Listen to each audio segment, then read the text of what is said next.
Hello, Martin here with more of your top 10 property tips. Make sure you like this video, make sure you subscribe to the channel. And in this little series of top 10 tips, I'm just trying to encapsulate some of my experience from the world of property and doing it for many years. There's lots more information available online. I've got books, Making Money from Property, the Property Auction Guide, and also just on this YouTube channel, lots of information in the masterclass section and elsewhere to help you. But this is just a quick synopsis of a few topics that I've picked out that I thought were worthy of just a top 10 tips. So in this particular section, I'm going to look at tenants and avoiding problem tenants. This is specifically for you if you're thinking about buy to let, taking on somebody who's going to rent out your property. The vast majority of tenants are fantastic people. They will look after your property. They will be thankful for the fact that you've gone to a lot of trouble to create a nice place for them to live, and you will have a long and harmonious relationship. However, it doesn't always go like that, and the important thing is to get it right from the start. So what are the top 10 tips for making sure you get a good quality tenant?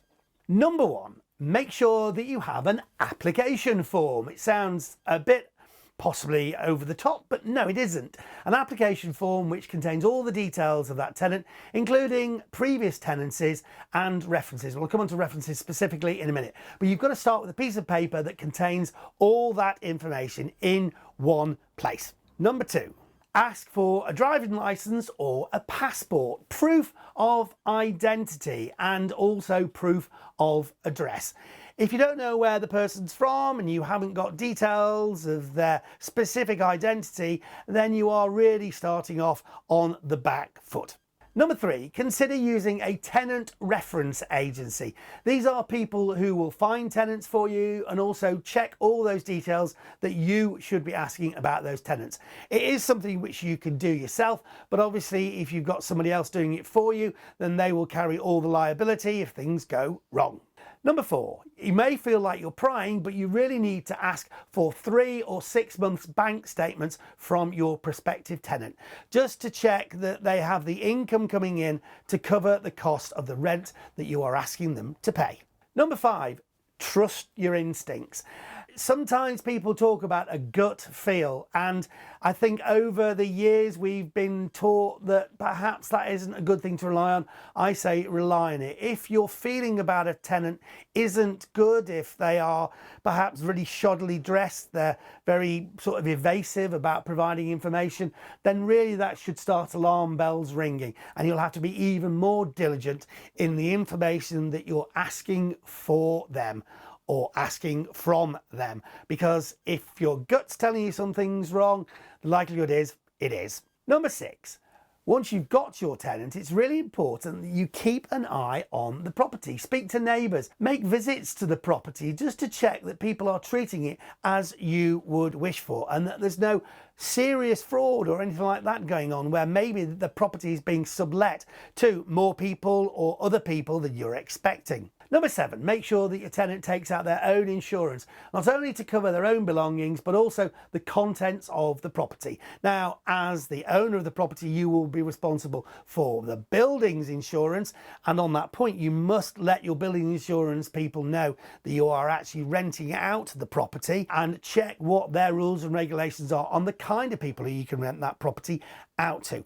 But on top of that, the tenant should have their own contents insurance to cover you against damage that they may do to your property. Number eight, take at least 6 weeks rent as deposit. This needs to be held in a tenancy deposit scheme, but what it will do is it will cover eventualities such as the tenant leaving and then you discovering damage has been made which you weren't aware of and which otherwise you'd have to pay for. Number nine, coming back to a previous point again because it is so important, and that is to double check that your insurance on the property covers you for having people renting there. Without that, you are inadequately insured, and that really is a potential disaster.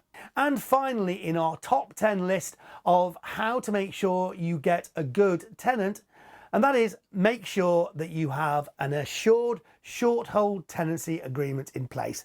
Now, an assured short-hold tenancy agreement is an agreement between you and the renter which sets out exactly what you expect of them and what they can expect of you. It provides provisions for you removing the tenant from the property and also stipulates what kind of notice they have to give you before they leave, along with lots of other things. So it's really important that you get a good quality AST or assured short-hold tenancy agreement. So those are the top 10 tips for finding and managing a tenant. So I hope you found that useful. There's lots more hints and tips in other parts of this YouTube channel.